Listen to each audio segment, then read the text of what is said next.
Okay. So last video में हमने question number 20 तक सोल्व किए थे NOST level 2 chapter atomic structure. So now हम लोग क्वेश्चन नंबर 21 से स्टार्ट करते हैं। ओके, देखना अच्छे से, सारे कॉन्सेप्ट अच्छे से समझना। तो क्वेश्चन नंबर 21 अपना क्या बोल रहा है, ये अपने सामने क्वेश्चन नंबर 21 है। An electron in A hydrogen atom in its ground state, बोल दिया इलेक्ट्रॉन ग्राउंड स्टेट में, ठीक है जी, यहाँ तक दिख रहा है आपको। उसके बाद बोल रहा है one absorb 1.5 times as much as energy as the minimum required. Minimum कितनी होती है रिक्वायर्ड? फिर बोला for it to escape from the atom. Minimum जो एटम से एस्केप करने के लिए इलेक्ट्रॉन को जितनी एनर्जी चाहिए उसकी 1.5 टाइम उसको वहां पे अपने को दे रखी है, ठीक है। What is the velocity of the emitted electron? अब देखो इमिटेड इलेक्ट्रॉन की वेलोसिटी पूछिए। देखना, यहाँ पे थोड़ा सा एक चीज समझना। जब भी हमने इससे पहले भी इस तरीके से क्वेश्चन आए हैं, जब भी इस टाइप का क्वेश्चन आता ना तो इमिटेड इलेक्ट्रॉन की वेलोसिटी वगैरह ऐसे कभी बात हो, तो आप मानो या ना मानो वहां पे जो फोटो इलेक्ट्रिक इफेक्ट से थोड़ा सा रिलेटेड होता है वो। कैसे? वहां पे देखो अपने को कुछ एनर्जी बोल रहा है कि इतनी रिक्वायर्ड उसको निकलने के लिए चाहिए, दैट मीन्स वो कौन सा है, उसकी किसकी बात कर रहा है, वर्क फंक्शन फाई की। उसके बाद में वेलोसिटी की भी बात कर ली, दैट मीन्स काइनेटिक एनर्जी। आपको जो आइंस्टीन की इक्वेशन है वहां से क्या बोलती है कि मैक्सिमम जो काइनेटिक एनर्जी है इलेक्ट्रॉन की वो कितनी होती है, जो इंसिडेंट फोटोन की जो इलेक्ट्रॉन जो एनर्जी है, दैट इज ई मान लेते हैं, माइनस फाई, यही देते हैं हम लोग इक्वेशन, ठीक है। अब यहाँ पे फाई क्या होगा? फाई हमने अपने को पता है हाइड्रोजन एटम से मिनिमम इलेक्ट्रॉन एक, भाई one n equal to one में ही होगा ना हाइड्रोजन एटम के लिए इलेक्ट्रॉन, अगर मिनिमम हम लोग एज्यूम करेंगे तो हमारे पास फाइव का वैल्यू ऑटोमेटिकली कितना हो जाएगा, 13.6, ठीक है जी, 13.6 इलेक्ट्रॉन वोल्ट। ओके, इसके बाद में दूसरी चीज देखना, और क्या बोल रहा है, an electron in hydrogen atom in its ground state absorb, इतनी एनर्जी एब्जॉर्ब कर रहा है 1.5 टाइम्स। तो इसका मतलब एनर्जी एब्जॉर्ब कौन सी करती है, फोटोन से ही एब्जॉर्ब होंगी ऑब्वियसली। तो इसका वैल्यू अपने को गिवन है, जो एनर्जी ऑफ फोटोन है ना, इंसिडेंट रेडिएशन की एनर्जी, वो 1.5 टाइम्स दे रखी है, जिसको इलेक्ट्रॉन को अपने उससे आयनाइजेशन एनर्जी के। तो दैट मीन्स ये कितना है, 13.6 मल्टीप्लाई बाई 1.5, ठीक है। तो आपको सीधा सा दिख रहा है 13.6, यहाँ से कॉमन आ जाएगा, 1.5 माइनस वन, दैट इज 0.5, तो 0.5 मल्टीप्लाई बाई 13.6, ठीक है। ओके, ये कितना आ जाएगा, लगभग लगभग अपने पास 6.8 आ जाएगा इलेक्ट्रॉन वोल्ट। ये अपने पास काइनेटिक एनर्जी आ गई। अब आपको पता है काइनेटिक एनर्जी आ गई, तो क्या इसको हाफ एम बी स्क्वायर से इक्वेट करके आंसर नहीं निकाल लोगे यार? ठीक है, मास ऑफ इलेक्ट्रॉन रख देना, वेलोसिटी आपकी आ जाएगी, मीटर पर सेकंड में निकालनी है, यूनिट का अच्छे से ध्यान रख लेना, ठीक है। तो इजी है, अब तो कैलकुलेट कर सकते हो। कैलकुलेशन वाला पार्ट थोड़ा सा मैं आपके लिए छोड़ रहा हूँ, क्योंकि थोड़ा सा आपको लगे ना कि आपने क्वेश्चन सोल्व किया है, ठीक है, इसीलिए।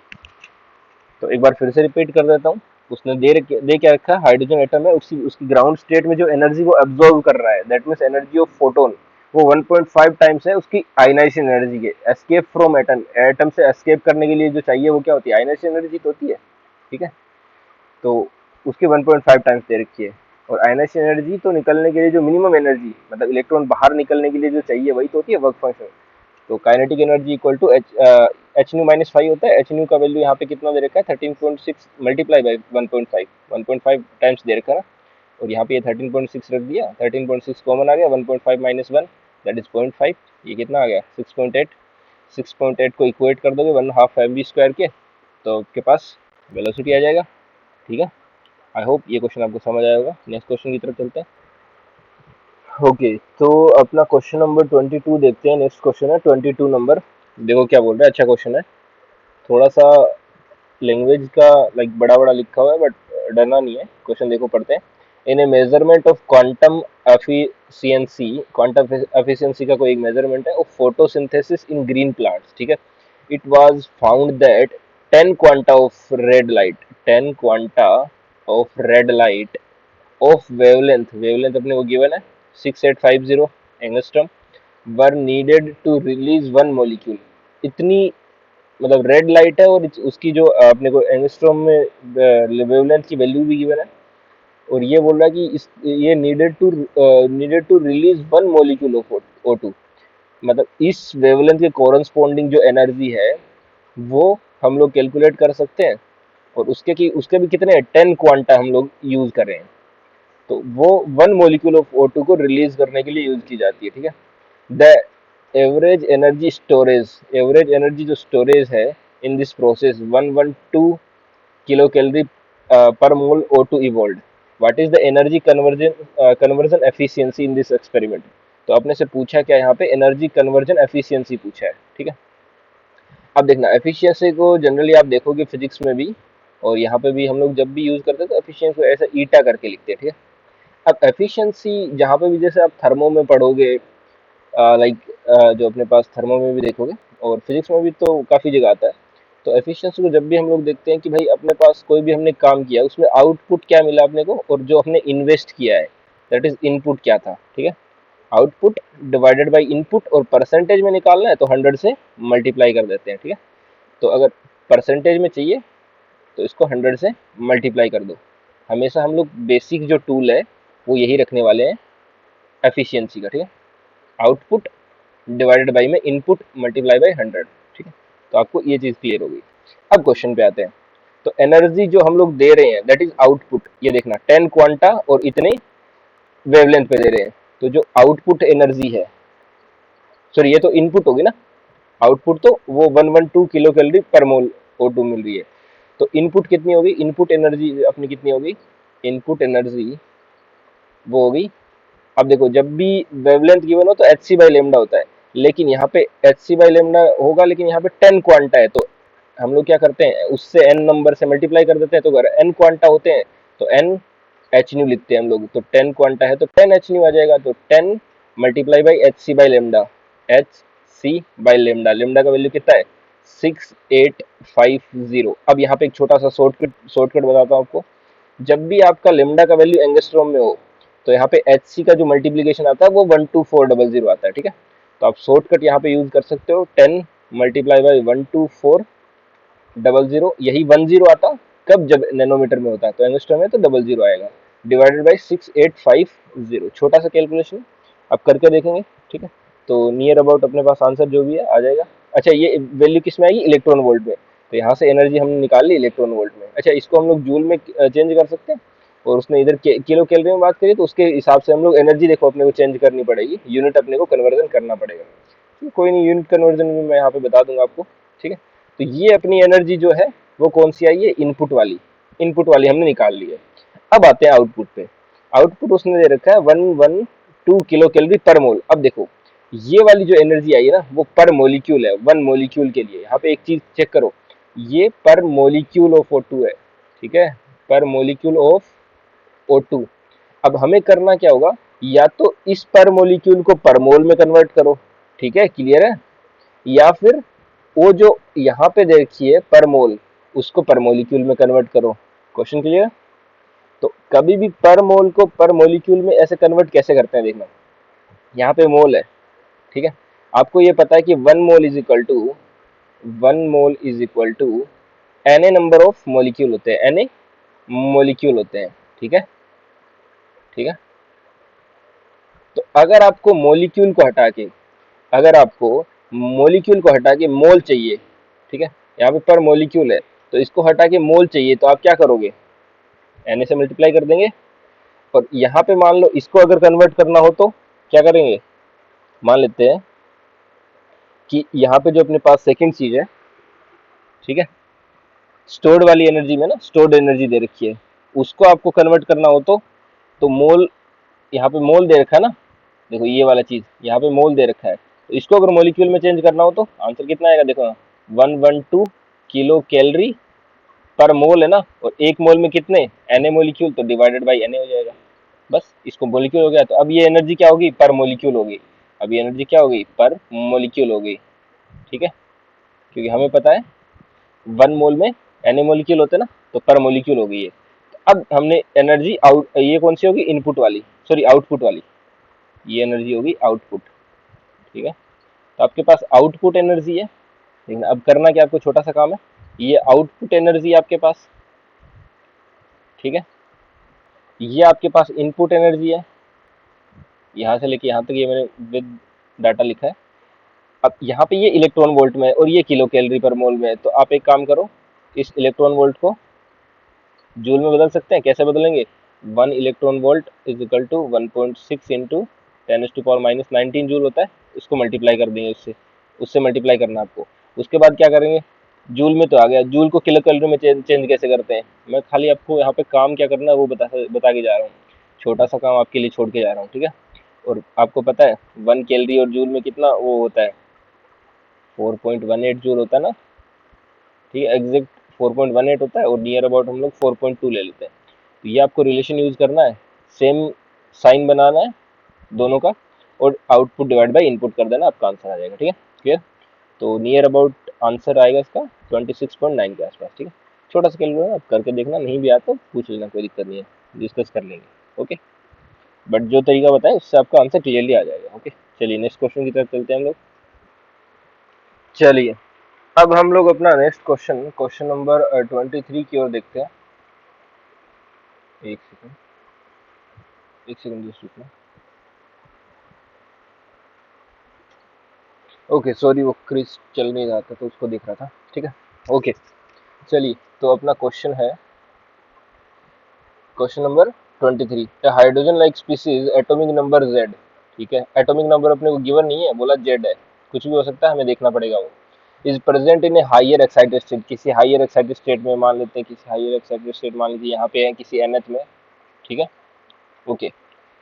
ऑफ क्वांटम नंबर n दे रखा है, the excited atom can make a transition to the first excited state. First excited state का मतलब क्या हो गया, n इज इक्वल टू 2, मतलब यहाँ से अपने पास कौन से में आ रहा है, यहाँ तक आ सकता है ये, n इक्वल टू 2 तक आ सकता है, ठीक है, ओके।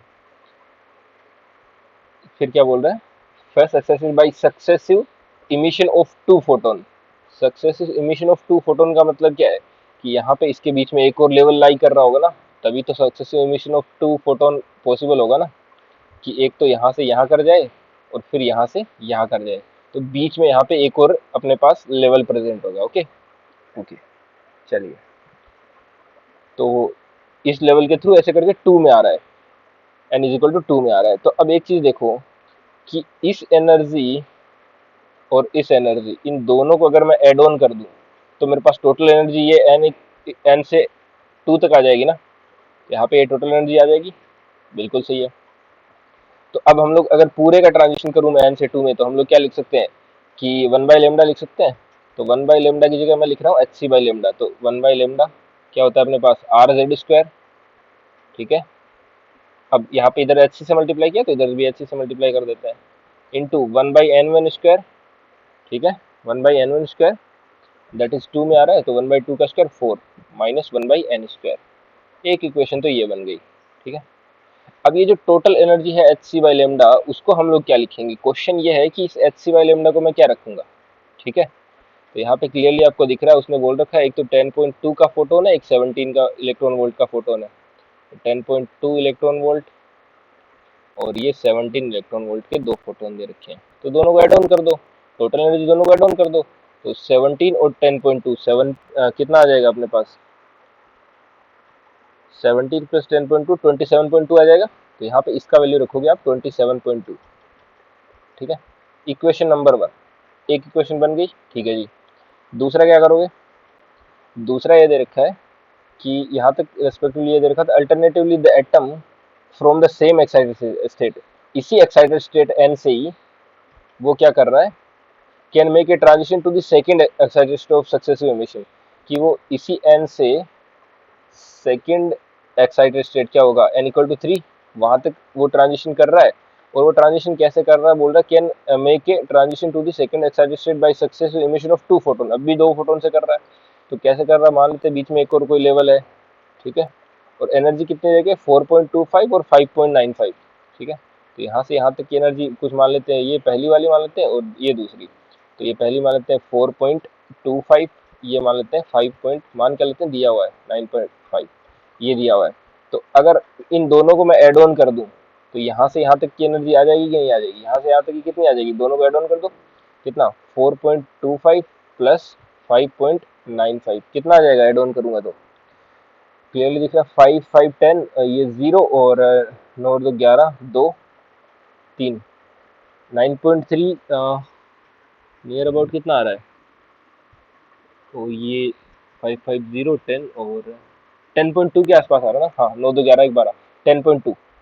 ठीक है 10.2 आ रहा है 10.2। तो ये 10.2 आ गई। तो दूसरे वाली इक्वेशन क्या बनेगी? अब देखो इसको मिटा के इस एच सी को हटा के मैं यहाँ पे पहली वाली इक्वेशन लिख देता हूँ। एग्जैक्ट क्या बनेगी? 27.2 है ये। तो यहाँ पे पहले वाली इक्वेशन है अपने पास 27.2, इसके इक्वेट किया हमने। ये पहली इक्वेशन है। दूसरी इक्वेशन क्या बनेगी? 10.2 ये एनर्जी है equal to R Z square into h c multiply by 1/n1 square. कौन से में आ रही है? थर्ड में आ रहा है, तो 1/n का स्क्वायर 9 माइनस कहाँ से आ रही है? n से आ रही है, क्योंकि यहाँ पे जो n है ये यहाँ पे सेम ही उसी लेवल से आ रही है। तो ये इक्वेशन नंबर 2 हो गई। अब देखो इक्वेशन 1 और 2 का डिवाइड कर लो। ठीक है इक्वेशन 1 डिवाइडेड बाई इक्वेशन 2 कर लो। जैसे ही करोगे तो आपको क्लियरली दिख रहा है यहाँ पे आर जेड स्क्वायर ये सब कुछ कट जाएगा। एच सी देखो क्या हो जाएगा, थोड़ा सा सोल्व करके बता देता हूँ। ये पूरा मसाला कट जाएगा। ठीक है और यहाँ से आप एन कैलकुलेट कर लोगे। ठीक है एन कैलकुलेट कर लोगे। एन का वैल्यू किसी भी एक इक्वेशन में पुट कर देना, किसी में भी, चाहे इसमें कर दो चाहे ऊपर वाले में कर दो, आपके पास जेड आ जाएगा। ठीक है तो एन भी निकाल लोगे जेड भी निकाल लोगे। ठीक है नियर अबाउट इसका आंसर जो आता है जेड का 3 आता है। आपको थोड़ा सा कैलकुलेशन करके देखना है। मैंने आपको फंडा बता दिया करना कैसे। ठीक है सेम क्वेश्चन आपको एक और दूंगा ऐसा ही। यहाँ पे कुछ लोग कुछ क्वेश्चन ऐसे भी बना देते हैं कि n प्लस जेड का वैल्यू बताओ कितना होगा। यहाँ पे तो सिर्फ जेड पूछा है। ठीक है किस टाइप के क्वेश्चन पूछे जा सकते हैं? सेम ही टाइप का देगा। n का वैल्यू पूछ सकता है, n प्लस जेड का वैल्यू पूछ सकता है, सिर्फ जेड का वैल्यू पूछ सकता है, कुछ भी करा सकता है। n मल्टीप्लाई बाई जेड पूछ सकता है। ठीक है n डिवाइडेड बाई जेड पूछ सकता है, z डिवाइडेड बाई n पूछ सकता है। दोनों चीज आ गई तो उनके साथ कुछ भी कर सकता है ना भाई वो। ठीक है वो साइड सारे टाइप के आपको न्यूमेरिकल टाइप के क्वेश्चन देखने को मिल सकते हैं। इजी क्वेश्चन था। बस सक्सेसिव एनर्जी को दोनों को ऐड ऑन करके हमें क्या देखना है? एन से 2 में करा देना है जब फर्स्ट सक्सेसिव स्टेट की बात करें। और ऐसे ही दोनों सक्सेसिव एनर्जी को ऐड करके एन से 3 में करा देना है। और वो जो एनर्जी के दो इक्वेशन बने उनको डिवाइड करके हम लोग एन का वैल्यू निकाल लेंगे। वहां से एन का वैल्यू किसी की इक्वेशन में पुट करके जेड का वैल्यू आ जाएगा। इजी है। चलो नेक्स्ट क्वेश्चन की तरफ चलते हैं हम लोग। ओके तो हम लोग क्वेश्चन नंबर 24 को देखते हैं। क्वेश्चन नंबर 24 देखना, मेरे को जहां तक ये क्वेश्चन लगा मेरे को सबसे फर्जी क्वेश्चन यही लगा है। देखना क्या है, थोड़ा सा दिमाग लगाना है। बाकी इस क्वेश्चन में कुछ सोल्व ही नहीं करना आपको। देखना कैसे। Hydrogen atom is exposed to electromagnetic radiation. Hydrogen atom है, किसी लेवल से हम लोगों ने इलेक्ट्रोमैग्नेटिक रेडिएशन उसको दिया। किसी लेवल पे हम बात ही नहीं कर रहे उस पर, किसी भी लेवल पे। लाइक मैंने उसको इलेक्ट्रोमैग्नेटिक रेडिएशन दिया। ठीक है यहाँ से ये किसी मान लेते हैं nth लेवल में चला गया। ठीक है चला गया भाई, ठीक है कोई दिक्कत नहीं है। अब वो बोल रहा है कि जब यहाँ से यहाँ तक गया तो उसको मैंने जो एनर्जी दी है यहाँ से इस फोटोन की, उसकी लेमडा हमें दे रखी है कितनी? 1025.6। अब एक बात बताओ, यहाँ से यहाँ तक मैंने इतनी एनर्जी है तो यहाँ इसके कॉरस्पॉन्डिंग में एनर्जी निकाल सकता हूँ। कोई दिक्कत नहीं है, निकाल सकता हूँ। कैसे निकालूंगा? एच सी बाई लेमडा करके निकाल सकते हैं। ठीक है आराम से निकाल सकते हैं, वो आ जाएगी, उसमें कोई दिक्कत नहीं है। अब मैं बोलता हूँ कि ये क्वेश्चन कैसे फर्जी क्वेश्चन है, कैसे थोड़ा सा दिमाग के साथ खेला है। देखना कि हम लोग यहाँ पे एक चीज देख रहे हैं कि यहाँ से यहाँ एन में चला गया लेवल में। ठीक है अब बोल रहा है कि गिव्स आउट, फिर एंड एक्साइटेड एटम, ये जो एक्साइटेड यहाँ पे है ये गिव्स आउट इंड्यूस रेडिएशन। यहाँ से फिर से वो रेडिएशन इंड्यूस कर रहा है। ठीक है तो यहाँ से वो किसी लेवल में आ रहा है तो मान लीजिए रेडिएशन वो बाहर निकाल रहा है। तो what is the minimum wavelength? उसने पूछा मिनिमम वेवलेंथ। देखो यार अगर मिनिमम वेवलेंथ का मतलब क्या हो गया? Maximum energy. तो मैक्सिमम एनर्जी का फोटोन कब निकालेगा बाहर? भाई जब जितने पे गया उतने पे वापस आ जाए। यहाँ से ऊपर जितने भी लेवल होंगे, यहाँ पे मान लीजिए कुछ बीच में लेवल है तो उन पे रुकेगा तो कम ही एनर्जी होगी ना। मैक्सिमम एनर्जी कब होगा? जब यहाँ से वापस यहीं आ जाए। ठीक है जहाँ से गया था वहीं पे वापस आ जाए। तो मैक्सिमम एनर्जी का यही होगा ना। दैट मीन्स इस एनर्जी के कॉरस्पॉन्डिंग क्या लेमडा मिलेगा? भाई जो एब्जॉर्ब किया है वही मिल जाएगा। दैट मीन्स इतना ही एंगस्ट्रोम आ जाएगा। लेकिन उसने पूछा है नैनोमीटर में, तो नैनोमीटर में क्या होता है? एंगस्ट्रोम और नैनोमीटर में एक 10 का डिवाइड और कर दो यार, तो लेमडा कितना आ जाएगा? 102.56 बोले तो 102.6 के आसपास। ठीक है पहला ऑप्शन करेक्ट हो जाएगा। ठीक है एकदम इजी क्वेश्चन था। चलिए नेक्स्ट क्वेश्चन की तरफ। ओके तो अभी क्वेश्चन नंबर 25 की तरफ बढ़ते हैं। क्वेश्चन नंबर 25 देखना क्या बोल रहा है अपने को। क्वेश्चन नंबर 25 कह रहा है कि if the lowest energy x-ray, यहाँ पे हम लोग एक्सरे फोल्ड करा रहे हैं, कोई दिक्कत नहीं, वो भी एक इलेक्ट्रोमैग्नेटिक रेडिएशन है, ठीक है। तो इससे ज्यादा घबराना नहीं है एक्सरे का नाम देख के, ठीक है। ये भी एक टाइप की ईएम वेव है, इलेक्ट्रोमैग्नेटिक रेडिएशन है, इलेक्ट्रोमैग्नेटिक वेव है, ठीक है, कोई दिक्कत नहीं है। तो उसके लेमडा अपने को दे रखा है, ठीक है जी, मीटर में दे रखा है, बहुत बढ़िया। Estimate the minimum difference in energy between two Bohr orbit such that, अच्छा बोल रहा है एस्टिमेट, इस लेमडा से हम लोग एस्टिमेट कर रहे हैं minimum difference in energy between two Bohr orbit such that electronic transition would corresponding to the emission of an x-ray light, of an x-ray. X-ray में मतलब दैट मीन्स वो कहना क्या चाहता है कि हमें पता है, देखो अगर आप लोग थोड़ा सा स्पेक्ट्रम का भी वो बता देता हूँ, आपको याद होगा, सबसे पहले इस तरीके से याद कर सकते हैं हम लोग, C G X U B I M R, ठीक है। रेडियो वेव की एनर्जी सबसे कम होती है, फिर माइक्रोवेव की ज़्यादा होती है, आई आर की, violet sorry visible, UV, x-ray, gamma ray, इनकी काफ़ी एनर्जी ज़्यादा होती है, ठीक है। तो मतलब अपने को कहने का मतलब चाहता है कि वो एनर्जी जो गैप है वो वाले की बात कर रहा है। तो सिंपल सी बात बोल रहा है कि electron transition would corresponding to emission of an x-ray, ठीक है। तो सीधा सा बात है। और energy between two Bohrs such that, तो एक्सरे में कौन सा आता है अपने पास, तो आप अगर देखोगे जब ज़्यादा से ज़्यादा एनर्जी गैप चाहिए, तो अगर आप सिंपल सी बात देखो ना, तो ये देखो पहले वाले की, अच्छा एक चीज़ ध्यान रख लेना, जो पहले वाला है उसका वैल्यू आता है 13.6, Z square by n square करोगे तो 13.6 आ जाएगा। अगर हाइड्रोजन एटम की बात कर रहा हूँ 13.6 जेड स्क्वायर आ जाएगा, कोई जेड होगा तो, ठीक है। दूसरे वाले का आप एन स्क्वायर का डिवाइड करोगे, ठीक है, 13.6 में 4 का डिवाइड करोगे तो 1.5 के आसपास आता है ना, ठीक है।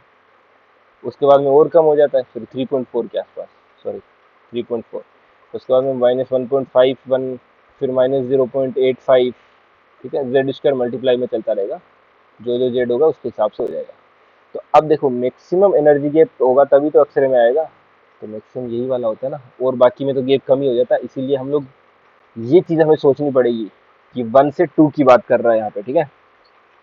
तो सिंपल सी बात है, इस एनर्जी को, इस एनर्जी मतलब यहाँ से हम लोग एनर्जी निकाल सकते हैं ना यार, सिंपल सी बात है ना।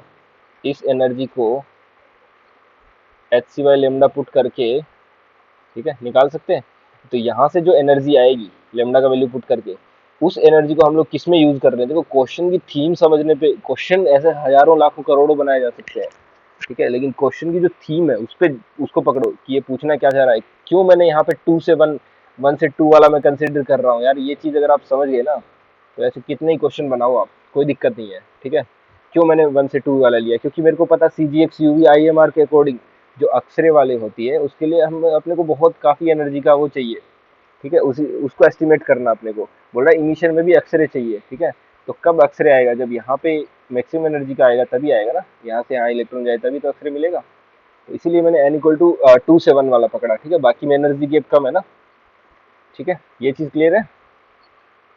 तो अब देख लो यहाँ पे, अब हम लोग क्या करेंगे, ये तो जानते ही हो यार, 13.6 जेड स्क्वायर हमें नहीं पता, 1/n1 स्क्वायर -1/n2 स्क्वायर, उसको क्या करूँगा 1/4 -1/1, तो कितना आ जाएगा 4, ये करेंगे जब, तो 1 - 1/4 आ जाएगा, 1 - 1/4 बोले तो 3/4 सीधा लिख दूँ, सही है, 3/4, इसको किसके इक्वेट कर देंगे, वहाँ से एच सी बाई लेमडा, सीधा सा यार, यहाँ पे मीटर में दे रखा ना, इसको आप क्या एंगस्ट्रॉम वगैरह में चेंज कर दो, देखो कैसे करेंगे, 10⁻⁻10 दे रखा ना, 10⁻⁻2 से और मल्टीप्लाई डिवाइड कर दो। तो कैलकुलेशन यार बहुत छोटी चीज़ है, यहाँ पे कोई बड़ी बात नहीं है।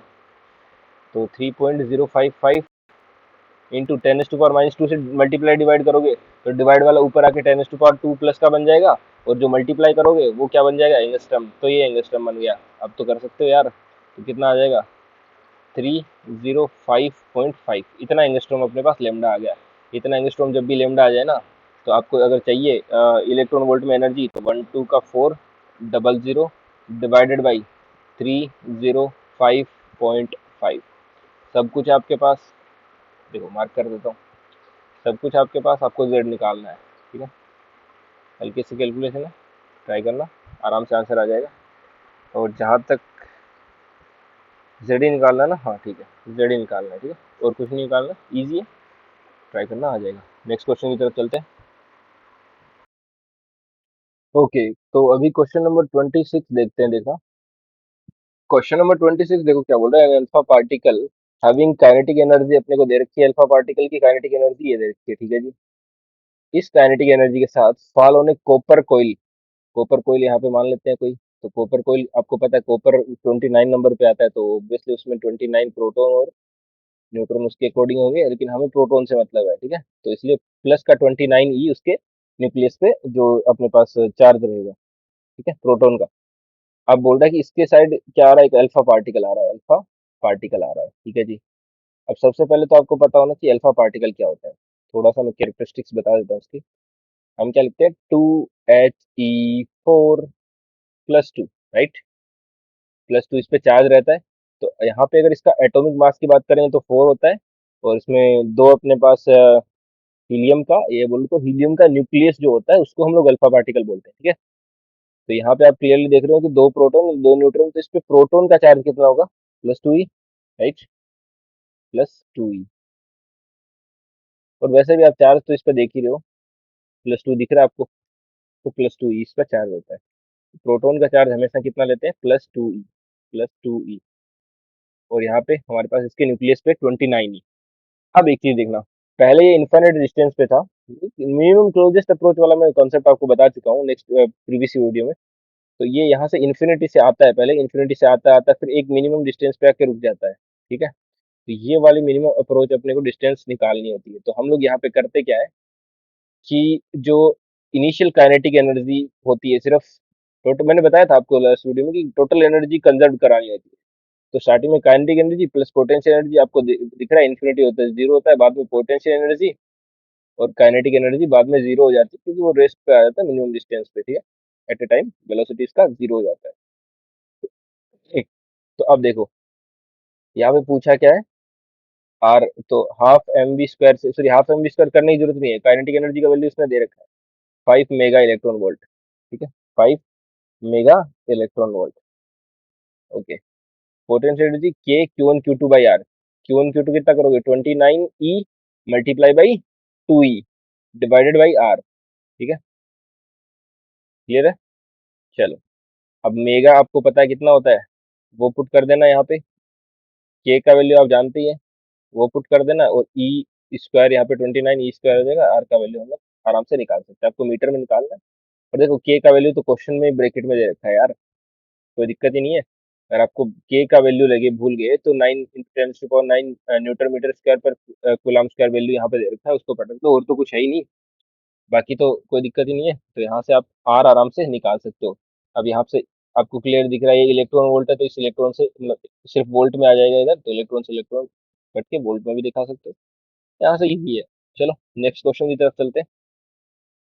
चलो, नेक्स्ट क्वेश्चन क्या बोल रहा है अपना, in the graph between root nu and Z Moseley equation. अब देखो ये क्वेश्चन अगर इसने इक्वेशन दे दी ना, तो ये क्वेश्चन बहुत इजी हो गया। उसने इक्वेशन क्या दे दी, root nu equal to a Z - B. वरना इसी क्वेश्चन को थोड़ा सा टफ हो जाता अगर ये इक्वेशन आपको याद रखनी होती, ठीक है। तो ये मोजले की इक्वेशन है जो अपने अक्सर से रिलेटेड दी गई है, उस पर मैं डिस्कशन में नहीं जा रहा अभी। तो ये अपने पास इक्वेशन है, यहाँ पे न्यू, यहाँ पे क्या है, फ्रीक्वेंसी होती है, ये क्या है, फ्रीक्वेंसी, ये क्या है, फ्रीक्वेंसी, ठीक है। ए और बी यहाँ पे कुछ कांस्टेंट होते हैं, और जेड क्या होता है, एटॉमिक नंबर, एटॉमिक नंबर, ठीक है। ये इक्वेशन कहाँ से आई उस सब चीज में नहीं जा रहा मैं, उसके लिए हम लोग डिस्कस कर लेंगे सेपरेटली किसी वीडियो में।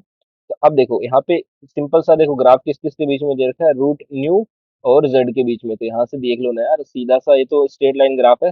तो आप देखोगे रूट न्यू इक्वल टू, इसको मल्टीप्लाई कर दो अंदर, AZ - AB, ठीक है। तो अगर हम लोग इसको इसको y मानेंगे, तो y इज इक्वल टू, ये क्या आ जाएगा, और ये एक्स एक्सिस पे है, तो ये क्या आ जाएगा, ये इंटरसेप्ट हो जाएगा m, ये x हो जाएगा, सॉरी इंटरसेप्ट नहीं, ये स्लोप हो गया, स्लोप, और ये इंटरसेप्ट हो गया, ठीक है, c। तो इंटरसेप्ट यहाँ से आपको कितना दे रखा है उसने, OX का वैल्यू -1 दे रखा है। मतलब ए बी का मल्टीप्लीकेशन है ना, जो स्मॉल ए बी है, ठीक है, ब्लैक कलर यूज कर लेता हूँ। स्मॉल ए बी माइनस का, स्मॉल ए बी का जो मल्टीप्लीकेशन है वो -1 दे रखा है, ठीक है। एक चीज अपने पास ये आ गया, ओके। दूसरी चीज है जो क्या बोलते हैं, एंगल, एंगल दे रखा है ना, एंगल से हम लोग स्लोप निकाल सकते हैं। स्लोप क्या होता है, टेन थीटा, 1045। तो 1045 बोले तो ए का वैल्यू कितना आ गया, 1। ए का वैल्यू आ गया, यहाँ पे ए का वैल्यू पुट कर दो, बी का भी वैल्यू कितना आ जाएगा, 1। ठीक है, सॉरी -1। ए का वैल्यू आ गया, बी का वैल्यू आ गया, दोनों का यहाँ पे वैल्यू पुट कर दो, और जेड का वैल्यू क्या दे रखा है, when atomic number Z is 51। तो यार सब कुछ वैल्यू पुट कर दो ना, यहाँ पे जेड का वैल्यू 51 पुट कर देना, ए का वैल्यू 1, बी का वैल्यू -1, सब पुट कर दो, आंसर आ जाएगा। ठीक है, इजी है। चलो नेक्स्ट क्वेश्चन की तरफ चलते हैं। चलो अब क्वेश्चन नंबर 28 की तरफ चलते हैं। देखो क्वेश्चन नंबर 28 क्या बोल रहा है, Balmer gave an equation of for wavelength of visible. देखना इसके पीछे थोड़ी सी कहानी मैं बता देता हूँ आपको, कि जो रिडबर्ग फॉर्मूला है ना वो बाद में आया था।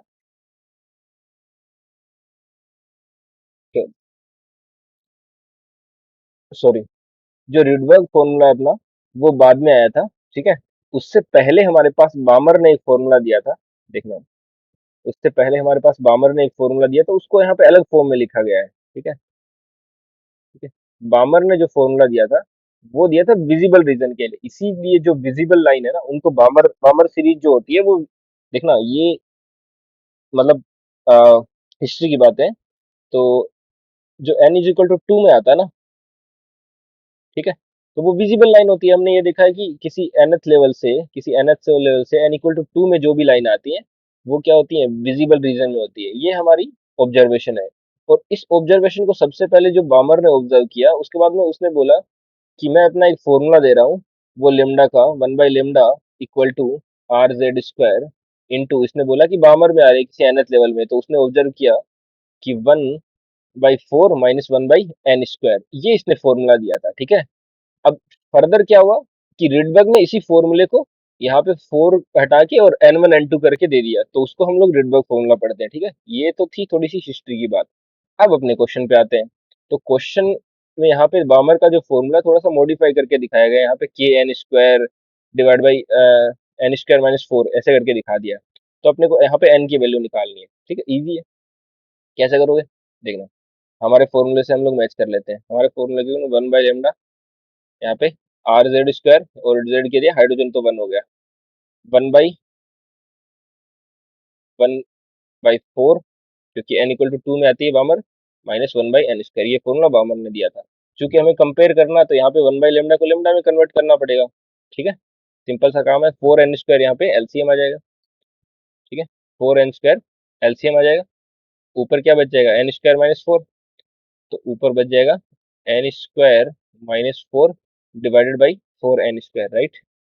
अब लेमडा क्या आ जाएगा, लेमडा को यहाँ से क्या बता देंगे हम लोग, लेमडा आ जाएगा 4n square divided by R multiply by N square -4।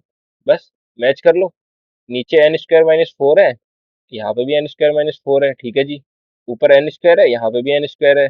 That means के का वैल्यू कितना आ जाएगा, सीधा सा दिख रहा है, के का वैल्यू ये जो बचा हुआ है यही आ जाएगा ना, ये वाला 4/r। तो के आपके पास कितना आ जाएगा, 4/, फिर टी आ जाएगा। चलो नेक्स्ट क्वेश्चन की तरफ चलते हैं हम लोग। चलिए, तो अभी क्वेश्चन नंबर 29 लेते हैं उनका। तो क्वेश्चन नंबर 29 देखना क्या बोल रहा है, कि the energy of separation of an electron. अच्छा, एनर्जी ऑफ सेपरेशन का मतलब क्या है, देखना ये थोड़ा सा नया टर्म आया है, इसके बारे में बात करूंगा। Of an electron in A hydrogen like atom, मतलब इलेक्ट्रॉन को सेपरेट करने की जो एनर्जी है वो दे रखे 3.4। ठीक है, हाइड्रोजन लाइक एटम में। ठीक है, तो समझ पा रहे हो, उससे किसी nth लेवल में होगा ना, वहां से एनर्जी, मतलब उस इलेक्ट्रॉन को सेपरेट करने के लिए जो एनर्जी है वो 3.4 दे रखी है। हमें पता है किसी भी इलेक्ट्रॉन को सेपरेट करने की जो एनर्जी होती है, वही तो यार उसकी आयनाइजेशन एनर्जी होती है। दैट मीन्स अपने को इसकी आयनाइजेशन एनर्जी कितनी दे रखी है, 13 पॉइंट, हाइड्रोजन एक्साइटेड स्टेट में दे रखी है 13.4। अब ये ग्राउंड स्टेट की नहीं है भाई, ये कहाँ पे है, एक्साइटेड स्टेट में है आयनाइजेशन एनर्जी। मतलब किसी ऑलरेडी एक्साइटेड स्टेट में है, वहां से उसको बाहर निकालने के लिए जो एनर्जी है, आयनाइजेशन एनर्जी, वो इतनी दे रखी है अपने को। ठीक है, चलो मान लिया भाई। अब हमें क्या करना है, इसके कोरस्पॉन्डिंग डी ब्रोगली वेवलेंथ बतानी है। ठीक है, तो हाइड्रोजन लाइक एटम बोले ना कभी, तो हमारे पास जैसे बोहर्स मॉडल लगता है। ठीक है, तो वहीं पे बोहर्स मॉडल में भी डी ब्रोगली वेवलेंथ हम लोग इंक्लूड करके बात करते हैं। तो तीन इक्वेशन हम लोगों ने इंपॉर्टेंट पढ़ते हैं। जैसे एक तो हम लोग बोलते हैं कि momentum conservation M V R equal to N H upon two pi. ठीक है, एक तो आपको ये हमेशा ये काम आती है। ठीक है, दूसरा हम लोग फोर्स जो सेंट्रीपिटल फोर्स और वो m v square by r बराबर करते हैं। ठीक है, m v square by r is equal to बराबर कर देते हैं किसके, ये सेंट्रीपिटल फोर्स किसके बराबर कर देते हैं, इलेक्ट्रोस्टैटिक फोर्स के, that is k q one q two by r. दूसरी इक्वेशन अपने पास ये होती है k q one q two by r square. ठीक है, तो थर्ड इक्वेशन होती है वो जो हम लोग बोलते हैं कि इलेक्ट्रॉन हमारे पास सर्कुलर ऑर्बिट में, स्टेशनरी ऑर्बिट में, सर्कुलर स्टेशनरी ऑर्बिट में जब रिवॉल्व कर रहा होता है, तो दूसरा हम बोलते हैं कि जब डी ब्रोगली के अकॉर्डिंग वो वेव नेचर भी शो करता है। तो जब भी डी ब्रोगली के अकॉर्डिंग वेव नेचर शो करता है ना, तो हम लोग यहाँ पे बात करते हैं कि ये वेव की फॉर्म में हो रहा है। तो एक वेव का जो हमारे पास वो होता है, वेव की जो लेंथ होती है, एक क्रस्ट टू क्रस्ट या thrust to thrust, trough to trough, तो वो होती है लेमडा। तो मान लेते हैं ये एन चक्कर कर रही है वेव, तो यहाँ पे जो टोटल इसकी वेवलेंथ कितनी हो जाएगी, एन लेमडा, और वो किसके बराबर होगा, इसके सर्कुलर ऑर्बिट के सरकमफेरेंस के, that is two pi R. ठीक है, तो थर्ड इक्वेशन अपने पास ये वाली इंपॉर्टेंट होती है, और यहाँ पे जो लेमडा होता है वो बिल्कुल यहाँ पे हमारे पास जो होता है वो डी ब्रोगली वेवलेंथ हम लोग बोल सकते हैं बिल्कुल। क्यों, क्योंकि डी ब्रोगली ने तो बोला था कि हमारे पास लाइक वेव नेचर टाइप। ठीक है, ड्यूअल नेचर के बारे में बात करी थी ना यार, सिंपल सी बात है, इतना तो याद ही होगा। तो यहाँ पे हम लोग ये बात कर सकते हैं। चलो, तो मेरा कहने का मतलब है, अगर मैं यहाँ पे एन का वैल्यू कैलकुलेट कर लूँ, अब एन का या फिर जेड का, मतलब जेड भी नहीं पता ना, हाइड्रोजन एटम दे रखा है, तो देखो कैसे करेंगे, सुनना। आयनाइजेशन एनर्जी को अपने को ये दे रखी है कि मतलब एक्साइटेड स्टेट में 3.4, तो इसको क्या मैं ऐसे लिख दूं, 13.6 Z square by N square से इक्वेट कर दूं, कर सकता हूँ, यही होती है आयनाइजेशन एनर्जी। तो यहाँ से मेरे को Z square by N square की वैल्यू मिल गई, वो कितनी मिल गई, 3.4 डिवाइडेड बाई 13.6। ठीक है जी, इतना मिल गया अपने को। अब देखो, अगर इतना मिल गया ना, तो आपका काफी हद तक काम सोल्व हो गया। कैसे, देखना कि एन लेमडा है यहाँ पे अपने पास। अब आर का फॉर्मूला आप लगा सकते हो, आर क्या होता है, 0.529, तभी तो अपने को देखो यहाँ पे ये भी दे रखा है एंगस्ट्रम में, रेडियस दे रखी है फर्स्ट फर्स्ट बोहर ऑर्बिट की। तो यहाँ पे देखो हम लोग पुट करते हैं 2 पाई आर, आर को हम लोग क्या लिखते हैं, 0.529 into N square by Z angstrom में, N square by Z angstrom में, इंटू एन लेमडा। अब देखो, इस एन से इस एन से ये एन काट दोगे। अब देखो यहाँ पे क्या बचा है, एन बाई जेड, और जेड बाई एन का वैल्यू तो यहाँ पे निकाल चुके हो आप, ये वैल्यू इसका अंडर रूट करके जेड बाई एन निकाल लोगे ना यार यहाँ से, ये जेड बाई एन यहाँ पे यूज कर लोगे। ठीक है, लेमडा का वैल्यू आ जाएगा 2 पाई, पता ही है, सब कुछ पता ही है। अब मुझे नहीं लगता कि मुझे फर्दर इसको सोल्व करने की जरूरत है, आप कैलकुलेट कर लोगे। ठीक है, ये अपना क्वेश्चन नंबर 29 हो गया। अब लास्ट क्वेश्चन इस सेकंड लेवल का 29 के बाद 30 क्वेश्चन की तरफ चलते हैं। ओके, चलिए क्वेश्चन नंबर 30 की तरफ देखते हैं। क्वेश्चन नंबर 30 बोल रहा है, if first excitation for the hydrogen like, और हाइपोथेटिकल मॉडल ले रखा है, लिखा हुआ उसने hypothetical sample is 24 electron volt. ये अपने को फर्स्ट एक्साइटेशन एनर्जी दे रखी है। ठीक है जी, ओके।